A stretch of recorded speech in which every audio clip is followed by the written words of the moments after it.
Hello guys, welcome back to IPCS Digital.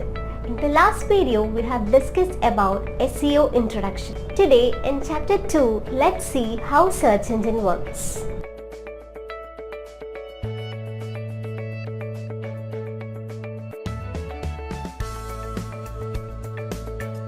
If we split the word search engine optimization, we will get search engine and optimization.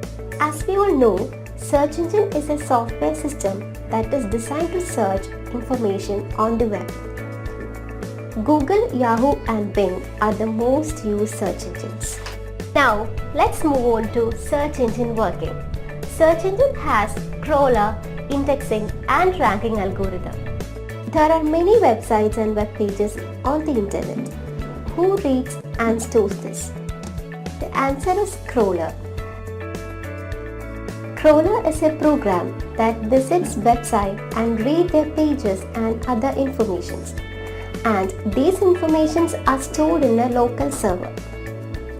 Crawlers apparently gain their name because they crawl through a site at a time. The main responsibility of indexer starts after crawling. Indexing is a process by which search engine organize information before a search to enable super fast response.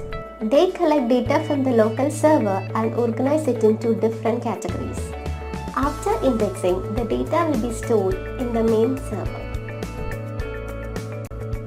Now, when a user enters a query and sends it via browser, he will get the results. But who decides the rank of every website? It is ranking algorithm.